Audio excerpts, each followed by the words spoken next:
lagi bareng aku Pipi di Lemonade Channel. Untuk malam Jumat kali ini agak berbeda. Kalau biasanya malam Jumat aku bakal ngasih review atau rekomendasi film-film horor atau drama horor. Kali ini aku bakal bacain buat kalian cerita-cerita horor. Jadi tadi itu aku udah nyari di internet cerita-cerita pendek horor dan aku ketemu di salah satu situs IGN Indonesia cerita-cerita pendek horor, dan aku pengen banget bagi ke kalian buat menemani malam Jumat kalian. Tanpa lama lagi langsung aja to the story.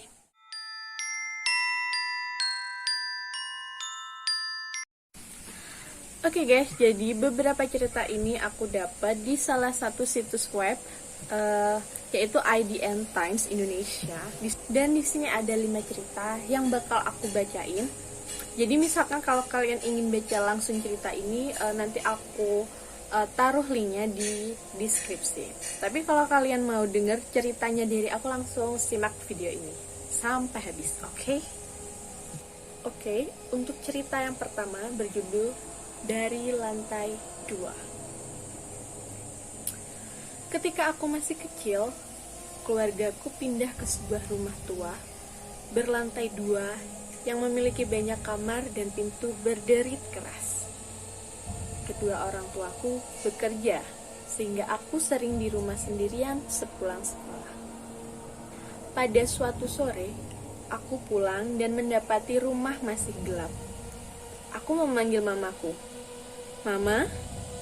dan mendengar suara merdunya menjawab, "Ya," dari lantai 2.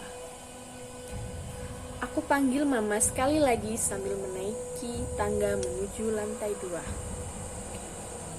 Hendak mencari di mana mamaku berada. Sekali lagi mama menjawab, "Ya," dengan suara yang lembut. Karena belum terlalu lama pindah ke rumah itu, aku belum terlalu hafal dengan denahnya. Tetapi aku yakin suara mama berasal dari salah satu kamar kosong yang terletak di ujung lorong. Aku sempat merasa merinding, tapi kupikir itu hal yang wajar. Dan begitu aku bertemu mama nanti, pasti perasaan itu akan hilang. Jadi aku segera menuju kamar di ujung lorong dan menggapai kenop pintunya. Ketika baru akan memutar kenop pintu kamar itu, aku mendengar pintu depan rumah terbuka. Suara mamaku yang melengking ceria terdengar memanggil dari bawah. "Nak, kamu sudah pulang duluan." Spontan aku terperanjat, melompat mundur dari pintu kamar kosong di depanku dan berlari kabur ingin menyambut mamaku yang ada di bawah. Namun, selagi menengok ke belakang untuk terakhir kalinya, aku melihat pintunya terbuka sedikit dengan bunyi derit nyaring. Dan seseorang, tidak, sesuatu memandangiku dari celah pintu tersebut. Lanjut ke cerita yang kedua. Judulnya, Yang Mana? Selagi mengecek putraku sebelum tidur, membenahi bantal dan selimutnya agar nyaman, anakku merengek. Katanya, "Ayah, tolong periksa apakah ada hantu di bawah kolong tempat tidurku." Sambil tersenyum simpul, aku menuruti permintaannya dan menengok ke bawah kolong. Di bawah kolong, aku menemukan sosok anakku. Anak yang mirip persis dengan bocah di atas tempat tidur. Dia meringkuk, menggigil di bawah sana sambil berbisik kepadaku, "Ayah, tolong, di atas tempat tidurku ada hantu." Gak ngebayangin kalau misalkan ada hantu gitu ya, menyerupai sama orang-orang terdekat kita. Rasanya pasti serem banget, dan amit-amit kalau misalkan itu kejadian sama kita ya. Lanjut ke cerita yang ketiga. Judulnya Lukisan. Ada seorang pemburu yang berada di tengah hutan lebat setelah kelelahan berburu sepanjang hari. Hari sudah senja, dan karena ia kehilangan sebagian peralatannya, sang pemburu terpaksa harus bermalam di hutan. Ia pun mencari tempat yang bisa dijadikannya persinggahan. Setelah berjalan selama 1 jam, akhirnya ia menemukan gubuk tua yang tak berpenghuni. Pintu gubuk itu terbuka sehingga ia dapat masuk dengan mudah. Ada sebuah dipan di dalamnya. Dia pun segera merebahkan diri di sana.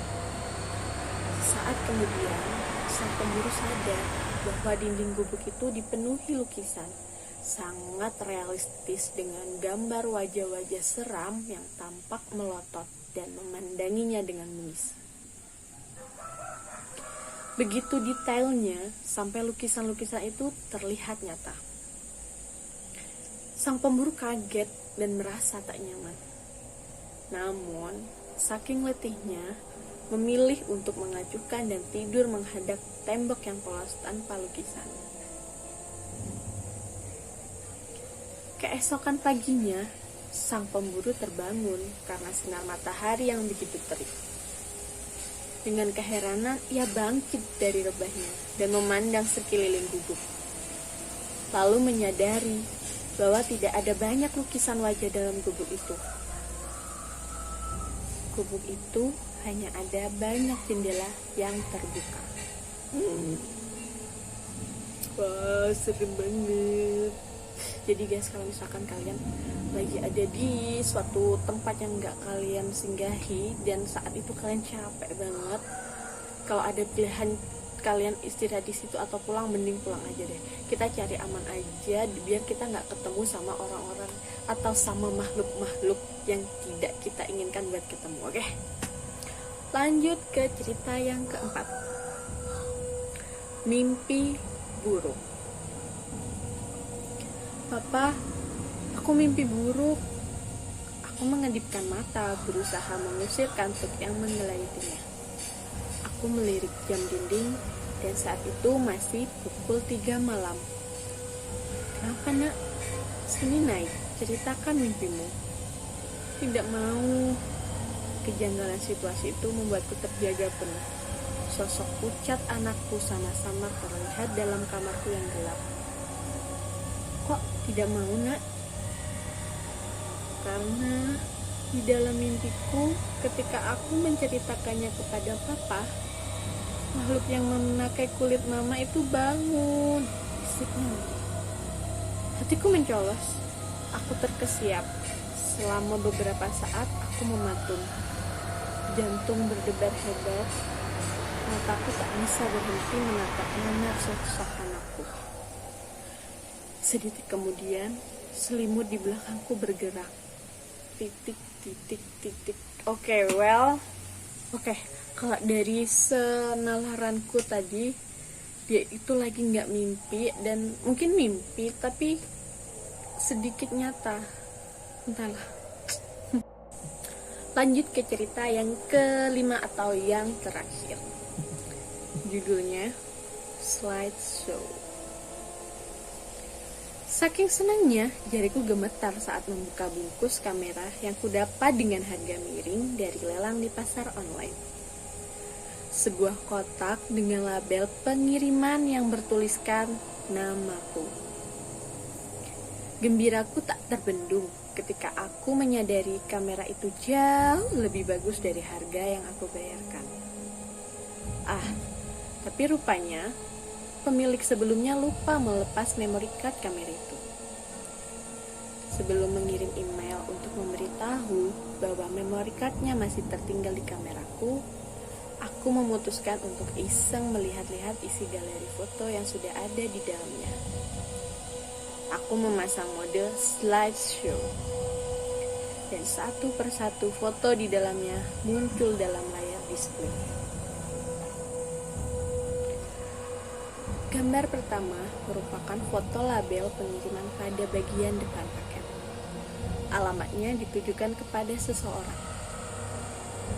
Namun, foto berikutnya membuatku kebingungan berubah jadi ngeri.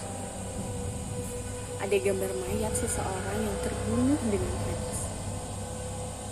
Foto ketiga kembali memuat foto label pengiriman. Kali ini kepada alamat yang berbeda. Foto keempat lagi-lagi menunjukkan mayat orang lain yang dibantai dengan kejam. Begitu terus sampai foto ke-9. Aku melihat foto label pengiriman pada bungkus paket yang dialamatkan kepada diriku sendiri.